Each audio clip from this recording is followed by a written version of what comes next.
Hi there, my name is Joanna, and we are starting the 40-day Kirtan Kriya challenge. We're actually technically starting tomorrow, November 7th, but I wanted to record a little background video for you today to just learn a little bit more about the Kriya, a little bit more about how it works, and then tomorrow I will be sending you the actual video of the practice. So I'm really excited about this. And first of all, doing anything for 40 days, 40 is a very esoteric number. It's in a lot of spiritual texts, but it starts to change you. It starts to clean and clear out your subconscious mind. And it's a really nice place to start. You can, of course, go further than that. And that's often always encouraged with some of these meditations, but it's a great place to start. And whether you're new to Kundalini or to meditation at all, it's a really nice number to go with and to really feel a sense of accomplishment with.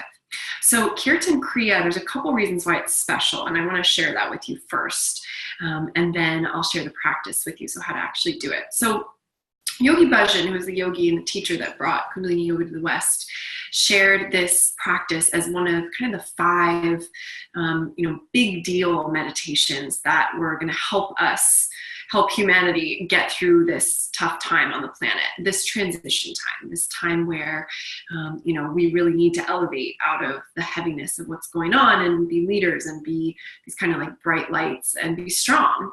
So a bit of a grace and a grit thing to get through. And he only said 5 of those meditations were kind of the chosen ones, you could say, and this is one of them. And he taught thousands and thousands and thousands of different exercises and kriyas and meditation. So it's a big deal. And it's not that challenging. It has a lot of subtle layers to it, but it's very, very doable. Even kids can do it. So that's pretty cool. And then a number of Alzheimer's research, prevention research has been done on this particular Kriya because of what it does to the brain. It starts to increase and activate certain areas of the brain. You can see it in brain scans. You can see it in something that I will link below this video, a really neat article in white paper. And it's interesting because you're using, different parts of the body. You're using the fingertips, and sound, because you're using the mouth and lips, and then you're using a visualization. So you're activating all these parts of the brain using kind of your motor functioning, and then also the mouth and the lips and the tongue, which take up a lot of space in the brain when it comes to sensory perception. So it's really, really neat, the research that's coming out of that. My grandfather had Alzheimer's. I know the disease touches a lot of people, so it's exciting to have a practice that's powerful and free to combat some of this. And then some of that research is also showing that this practice starts to de-age us. So that's, you got to pick what's going to inspire you. That's really inspiring. When I practiced it last year, I remember feeling that kind of radiance from the practice. And then, it balances the elements in us. Also very, very exciting and very practical, because we are made up of elements. We live on a planet that is made up of elements. So to balance using this sound of sa, ta, na, ma to get our, internal situation in balance is very valuable. And it starts to make walking and moving through life easier.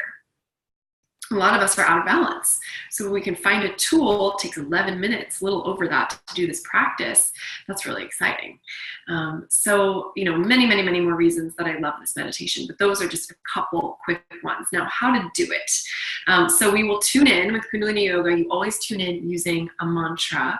So we'll do that. And if you're practicing on your own, you can just do that really, really quickly on your own. It doesn't even have to be loud. It doesn't even have to be out loud sometimes. Though this meditation, you do have to practice the various components out loud. And like I said, we're using the sound sa, ta, na, ma. Sa essentially means infinity, like that cosmic beginning of everything. Ta means life, existence.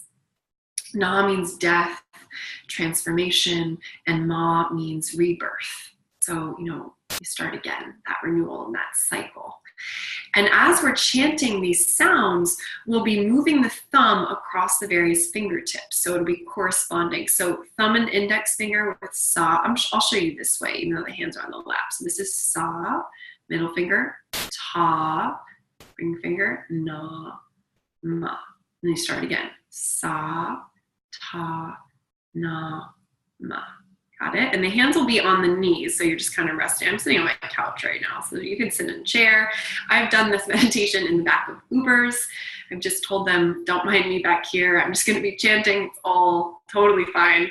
So, you can do this a lot of places, and you really want to make sure you get it in if you're doing this challenge, because it's that consistency that's going to have a real impact for you.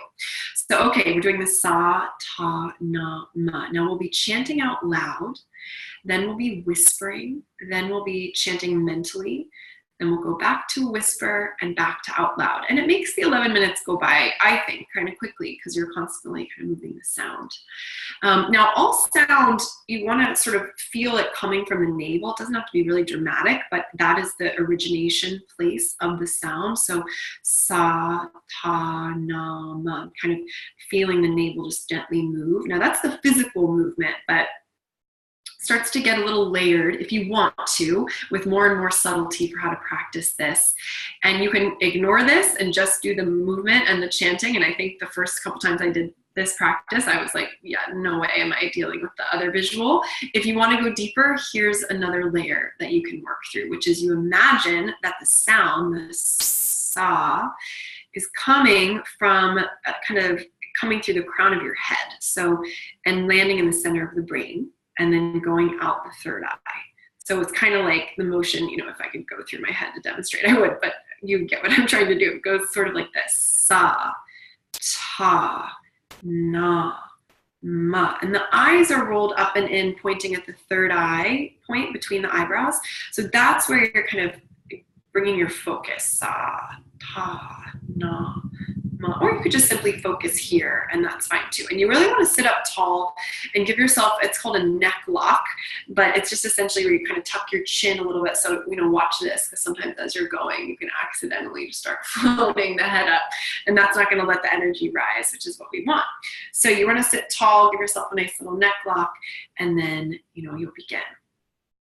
So, okay, I think that's it for now. And if you sign up for the emails, you will be getting little updates from me and updates from this community.